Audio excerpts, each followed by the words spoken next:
Hi, Stella. Hi, how are you? I'm wonderful. How are you this morning?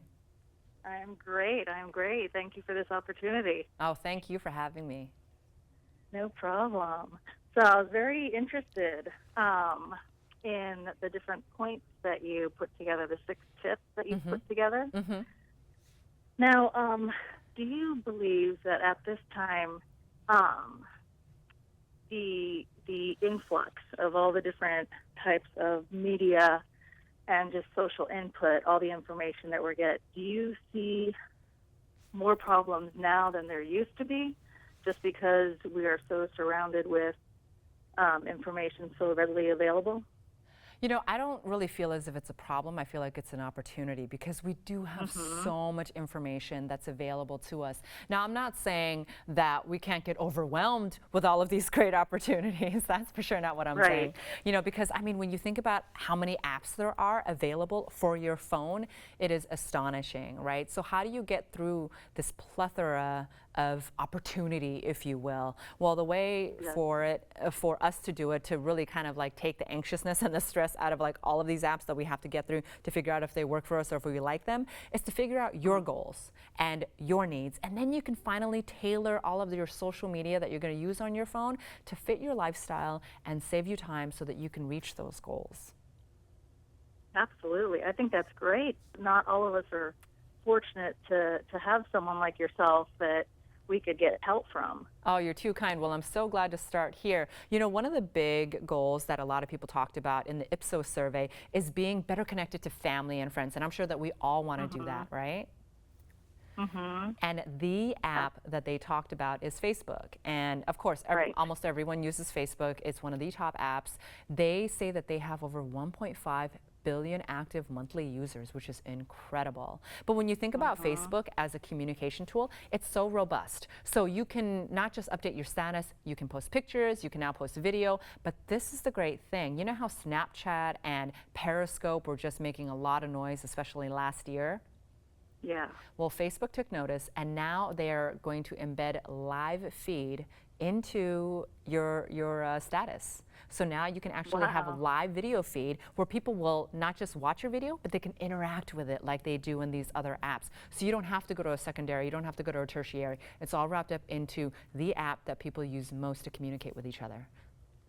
Wow, that's really interesting Yeah. because it seemed like at least a few years ago that the interest or the excitement with Facebook was starting to die down Mm-hmm. because the younger college or even the 20s generation started going elsewhere because more of the parents like myself or other people were coming on the Facebook and using it for friends and family.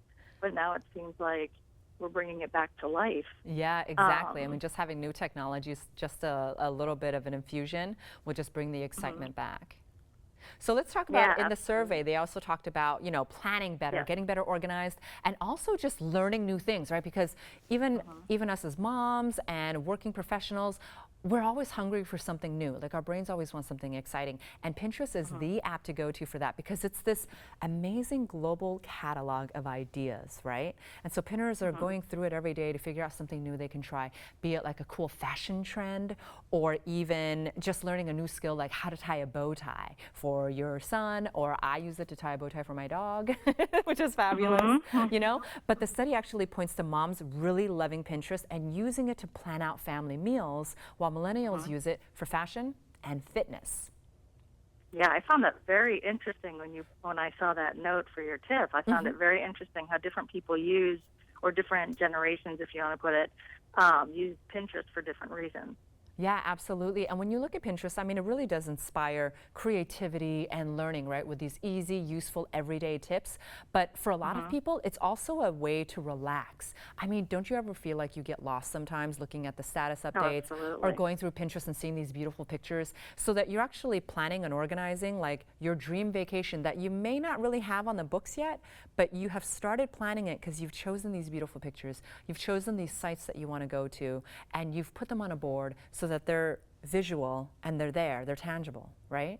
And if you're planning a birthday party for your kid, I mean, it's great to be able to go through all of these themes and see like, oh, these colors really work well. This appetizer is going to be great, or like the way to decorate the table is going to be wonderful if I do it this way. You already see an example of it. And it's not even about achieving perfection, because, you know, I think everyone knows no one can be perfect, but it's the fun of the process, right? It's trying. It's getting these tips from these experts who have created these beautiful pictures, who have curated like these tips and these menus and such, and then it's you putting your personal spin on it using Pinterest. It's just so exciting. I mean, I don't know how many times I've woken up and had like a really horrific hair day, and then I've been able to go on Pinterest and say like, I need a 3-minute hairstyle stat, and it comes up with all of these 3-minute hairstyles, and then I don't walk out looking as much of a wreck as I would have prior, Absolutely. which is very important. No, yeah, I think that's a really good tip, because as you mentioned, it's also a very simple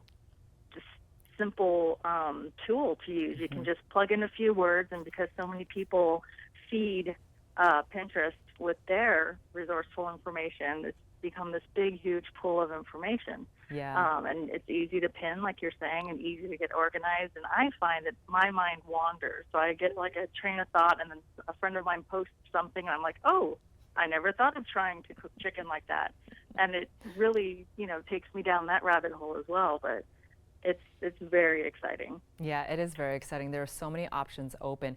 And another goal that a lot of people have this year is really staying up to the minute with news. And some people really are in love with sports and politics. Well, Facebook is popular for that, but Twitter is also popular for that.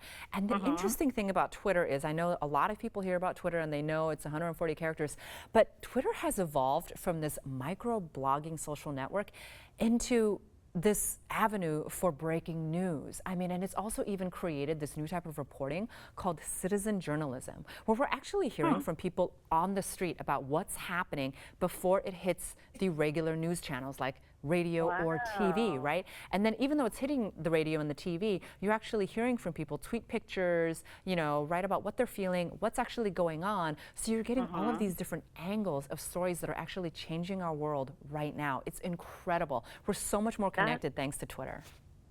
Yeah, no, I absolutely agree. And I saw that firsthand recently with the Oscars. Oh, yeah. It's a live, right? It's a live show, and people that, like myself, we're watching it, and we're also tweeting, and we're also Facebooking, but then comparing notes with our, you know, fellow people around the world, and talking about who's wearing what and what color dress someone's wearing, and you know, who got voted for what. And it was a really neat live way of keeping in touch and keeping all the communication open.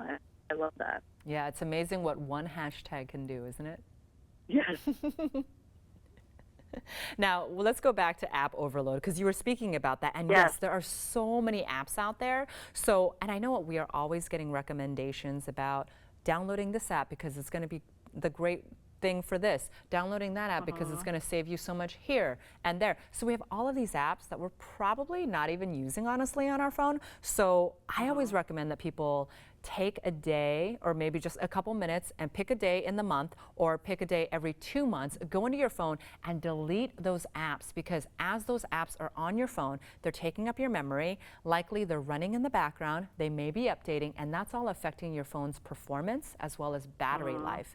And if you free that up, actually go into the settings, go into your menu and uninstall the app, because that means that it'll free up your memory space for more important things like more pictures, more videos, or even more apps that you want to try once you have a handle on these apps and see if they fit your lifestyle. Absolutely. And I run my phone at its maximum. So we all are. I'm pretty aware of that. And I have a very knowledgeable, tech-savvy 11-year-old daughter with her own, you know, iPad at the exact same time. So we're constantly going back and forth. Or if I see other moms or other kids doing something, of course, I'm always aimed at the more educational apps, but I completely understand. It's really helpful to just eliminate some of that other stuff that may be cluttering up the phone or the tablet, or actually causing the performance to slow down, because what we don't want is a slow device, right? Right, and I love how you also pointed out the battery life, because people don't really consider that. Yeah, absolutely. Well, Stella, thank you so much for having me. I hope that your viewers will really enjoy this talk, and I've appreciated the time that you've given me. Oh, I'm sure they will. Thank you so much. It was great meeting you. You too. Take care. You too. Bye.